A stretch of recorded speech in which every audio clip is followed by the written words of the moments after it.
পুরো দেখা হয়ে গেছে। এবার এই সেকশনটা এসছি, কি আছে দেখি। কাদা আছে বাবা, একটু সাবধান। এদিকে অনেক কিছু আছে, জবা আছে বিভিন্ন রকমের, গাঁদা ফাদা। সর্কিট রাখুনি এখানে? হ্যাঁ জানি তো, ওইখানে রয়েছে, আগের দিন দেখলাম তো অর্কিড। ঠিক আছে, ওখান থেকে নিয়ে নেবো। কত কত রকম ফুল, শেষ করা যাবে না। ভাই নয়নতারা গাছগুলো দেখ, নয়নতারাগুলো নিতে হবে।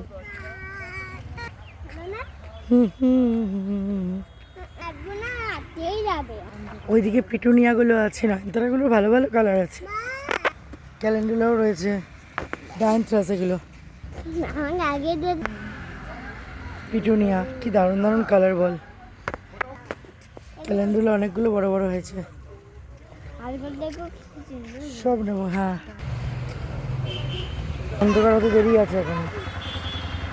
বাগানের কত সুন্দর, মানে কত সুন্দর দৃশ্য, বেশ আইসোদিং একটা ব্যাপার আছে। এই জন্য মানুষে বলে যে সৃষ্টিশীল যা কিছু সবই সুন্দর, এবং লোকের পিছনে কুটকচারি না করে আমি না বাগান, পশু পাখি, আমার বাচ্চারা এগুলোর পিছনে সময় দিই। কেননা কুটকচারির থেকে বাগান করা ভালো। কুটকচারি করলে মানুষের সুন্দর জিনিসপত্র দেখে অনেকের জ্বলন হয়, তাতে তার মেন্টাল স্ট্রেস বাড়ে। এসব কে করে? এগুলো যাদের কাজকর্ম নেই সংসারে তারাই করে। তার থেকে ভালো লোকের জীবনের চর্চা না করে নিজেদেরকে সুন্দর সুশীল তৈরি করুন, সুন্দর সুন্দর ফুল লাগান, বাগান করুন, বাড়িতে পেটস রাখুন, বার্ডস রাখুন।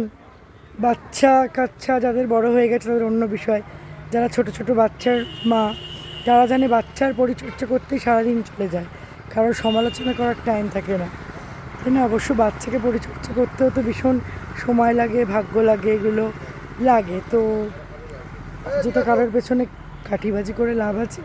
বাগান করতে হবে সুন্দর করে, নিজের সৃষ্টিকে সবসময় মানুষের মধ্যে ছড়িয়ে দিতে হবে। যা কিছু ভালো সব কিছু সেটা মানুষকে পজিটিভ ভাইব দিতে হবে, নেগেটিভ ভাইব দিলে হবে? যারা নেগেটিভ ভাইব দেয় তাদের পরিবারের লোক তাদেরকে নিয়ে সুখী হয় না। পিটুনিয়া নিতে হবে, পিটুনিয়া প্রচুর হবে, প্রচুর।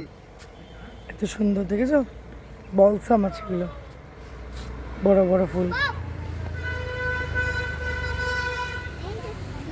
সব। এখানে ইনসেক্টসের জন্য অ্যান্টি ইনসেক্ট সব স্প্রে করছে। চলো চলো, যাও যাও, মানিদের কাছে যাও, মানিদের কাছে যাও। ভালো লাগছে এখানে এসে বাবা?